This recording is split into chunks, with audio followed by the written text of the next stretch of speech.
We were stunned to discover that after knocking on their doors, none of the individuals could be found at the addresses registered to vote. You're kidding. Where can we impact the community the greatest? And this is one of those. 2 years later, Elios was closing up shop.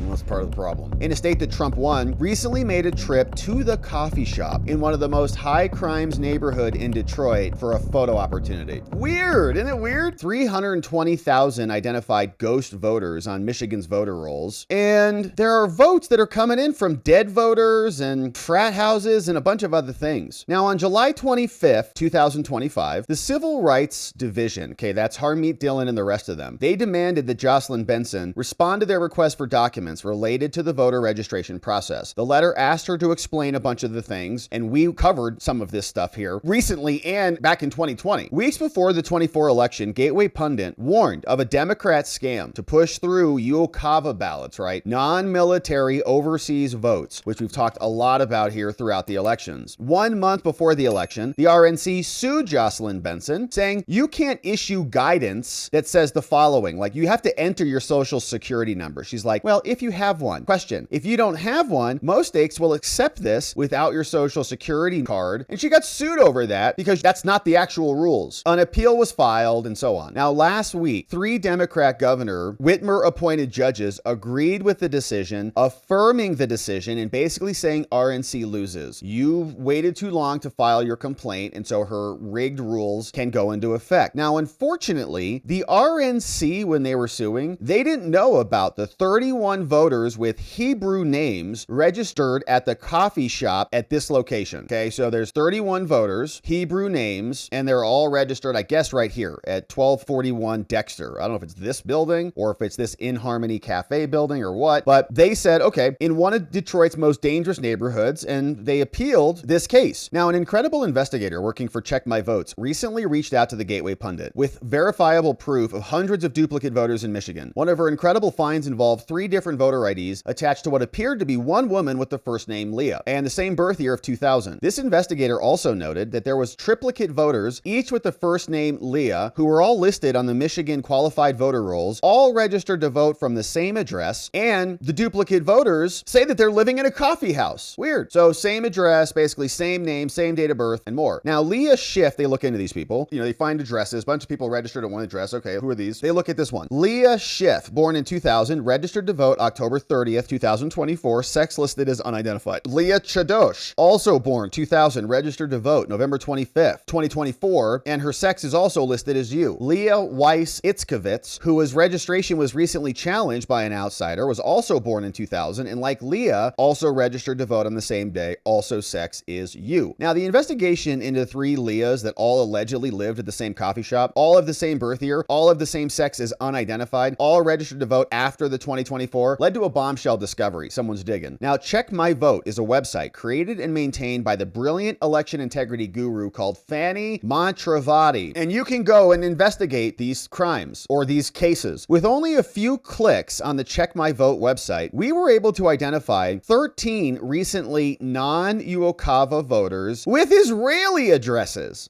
who had all registered to vote at the coffee shop at 1241 Dexter Ave, only days before the 2024 general election. Of the 13 voters, all have Hebrew names. 12 list their gender as you or undecided. Only one identifies as M or male. 3 of the registered voters with Israeli addresses voted in the 2024 election. All 3 of the voters registered to vote at the coffee shop with Israeli addresses on 10/31/2024, right before the election. So we were curious about the 13 registered voters with the Israeli addresses. So we asked a friend with an intelligence background to go over there to Israel, knock on the doors of the Michigan voters, so-called, while he was in Israel for an extended period of time. Can you just go knock on the door? We were stunned to discover that after knocking on their doors, none of the individuals could be found at the addresses registered to vote. You're kidding. Here is where it gets even more outrageous. Every single one of the 13 registered voters that used Israeli addresses to register to vote, 3 of whom actually cast votes, have all now flipped. They are all now permanent absentee voters, so they don't need to be validated again. Their non-UOCAVA voter status is changed, but their Israeli addresses remain on the voter rolls. So federal UOCAVA law states that non-military overseas voters must re-register to vote each election year with your new address. We want to validate you're foreign. In order for these 13 so-called voters to become permanent absentee voters, they would have had to all move move back to the coffee shop and re-registered to vote. Okay, so they're just moving them from one list to another list. One list, you got to do some checking on it, like, oh, they're good. We passed them through the list. And so they're validated moving forward and re-register. But since their Israeli addresses appear on the voter rolls and there are no updates to their Israeli mailing addresses, it doesn't appear that they ever re-registered at all. So how did these 13 registered voters suddenly go from having mailing addresses in Israel to becoming permanent absentee voters in Michigan? You can see the records, like somebody's taking screenshots of all of it, right? Here's the people, registration dates. You just search the address and you see this status in November. Now they're this status, saying here, Uokava, non-Uokava, date, address, mailing address in Haifa, Israel, sex unidentified. Here's a bunch of other ones. Eliezer Yehuda, Chana Miriam, all listed here. 31 registrations all go to the same coffee shop. Every one of the 18 registered voters at the Detroit coffee shop lists their sex as unidentified. Raphael Weiss Shimshon is registered with an Israeli mailing address, is the only voter who put male on their registration. Why are they all registering at coffee shops? You may have wondered if there are apartments above the coffee shop where the 31 Yiddish voters lived. We wondered the same thing, so we actually reached out to the owner, Kiana Barnes, to ask if there are apartments above the coffee shop, like do you have like 31 Yiddish people living there? And if so, were they inhabited by anyone? Miss Barnes did not answer my message. Obviously, she's like, oh crap. So we turned to the National Change of Address form to discover if anyone was receiving mail above the coffee shop. Maybe there's apartments up there. Now, the NCOA lists the apartments above this 1241 Dexter as vacant and shows the only mail that's delivered to this address is to Barnes Holding LLC, who's the owner of the coffee shop. So it's hers. According to local business records, the upper level of the coffee shop is around 1,100 square feet, has 1.5 bathrooms. Highly unlikely that 31 individuals, probably more, since we're only seeing 31 registered voting age individuals, are currently living above the coffee shop. Michigan election law also requires anyone voting from an apartment or condo to designate the apartment or the unit number along with the street address. Otherwise, they would not be able to ensure the mail is being sent to the proper individuals. Now, that's not even the end of the story. Before Miss Barnes took over the coffee shop on Dexter in Detroit, it came from a 501c3 from Kansas City. She opened the coffee house in Elios Coffee House. There it is. $12,000 for that building in Detroit, Michigan. Gosh, crazy how cheap that is. On March 20th, 2017, the Metro Times met with then manager of Elios Café to discuss their vision for reopening this coffee shop, right? Some kind of a puff piece. Like, well, we're going to come here and revitalize the neighborhood in one of Detroit's poorest zip codes that holds the highest crime rates, unless you're talking about DC. Sean, one of the Elios coffee house managers, told the Metro Times their mission wasn't just about money. It's like, where can we have the greatest impact? It's not necessarily about, hey, can we sell the most cups of coffee, which is kind of an important business endeavor, but where can we impact the community the greatest? And this is one of those. 2 years later, Elios was closing up shop.